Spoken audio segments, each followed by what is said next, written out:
फिर से एक बार मैं रेवरेंड एडविन सैमुअल आप सबों का हार्दिक स्वागत करता हूं। पिछले अध्ययन में हमने रोमियो की पत्री उसके 12 अध्याय और 9 और 10 वचन से 6 बातों को देखा था।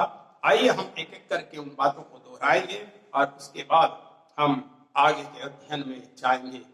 पहला बात हमने देखा था, प्रेम निष्कपट हो, बुराई से घृणा करना है, भलाई पे लगे रहना है और भाईचारे के प्रेम से एक दूसरे से स्नेह रखना है, एक दूसरे का हमको आदर करना है और प्रयत्न करने में हमें आलसी नहीं होना है, सुस्त नहीं होना है और साथ ही हमें एक आत्मिक जोश और आत्मिक उन्माद से हमें भरे रहना है।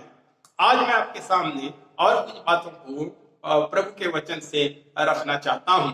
इसके अंतर्गत पहली जो बात है वो ये है, जो 11 पद में पाया जाता है कि प्रभु की सेवा करते रहो।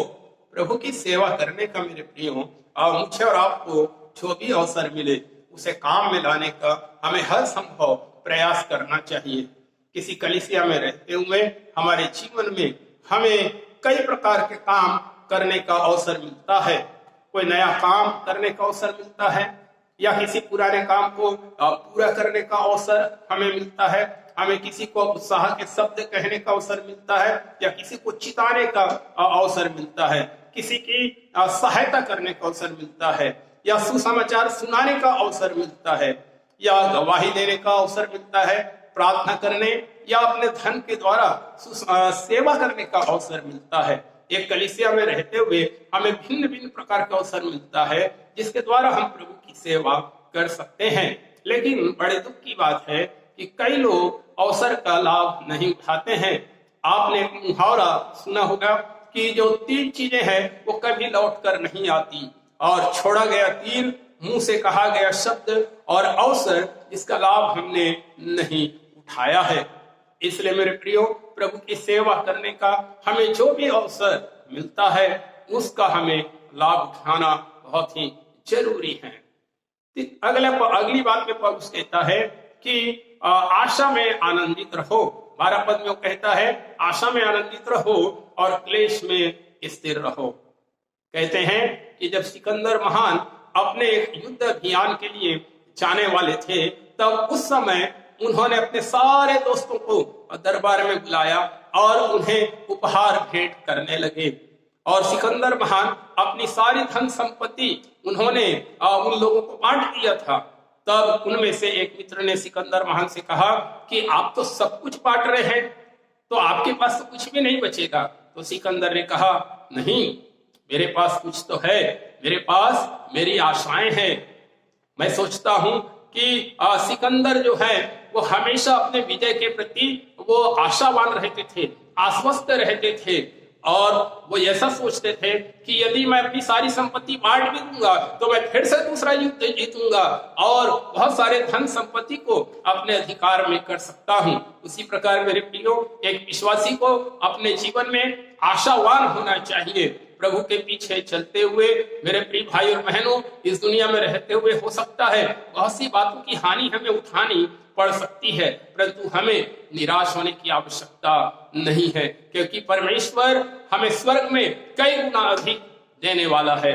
कई बार हम निराश होकर बैठ जाते हैं, हताश होकर बैठ जाते हैं, परंतु हमें आशावान होना है कि मेरे प्रियो, कि इस दुनिया में बहुत सारी जो चीजें हैं वो हासिल ना कर पाएंगे, परंतु हमारी जो आशा है मेरे प्रियो, जब हम स्वर्ग में जाएंगे और वहां पर प्रभु की आशीष को हम अपने जीवन में प्राप्त करेंगे।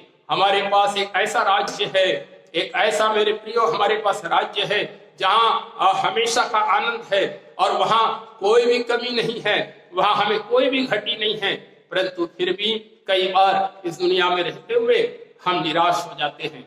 किसी ने ऐसा कहा है कि जीवन में निराशाजनक परिस्थिति नहीं होती, केवल कुछ इंसान ऐसे होते हैं जो परिस्थिति से क्या हो जाते हैं, निराश हो जाते हैं। मेरे प्रिय भाई और बहनों, एक मसीह होने के नाते हमें कभी भी निराश नहीं होना चाहिए। आगे वो पौलुस कहता है कि जब तुम्हारे जीवन में क्लेश आए तो उस क्लेश में स्थिर रहो, अर्थात दुख, सताव और विपत्ति में हमें धीरज रखना है। हमें मेरे प्रियो अपने विश्वास में धीरज रखना है, हमें डगमगाना नहीं है। मेरे प्रियो, जब हम पढ़ते हैं दूसरा राजा की किताब में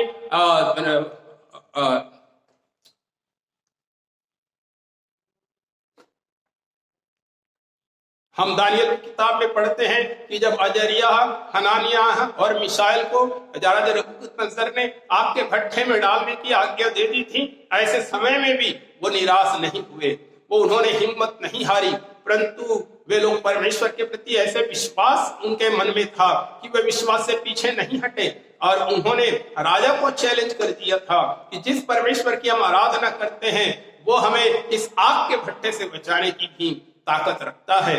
मेरे प्रिय भाई और बहनों, जब यीशु मसीह हमारे साथ में है तो हम किसी भी परिस्थिति का सामना कर सकते हैं।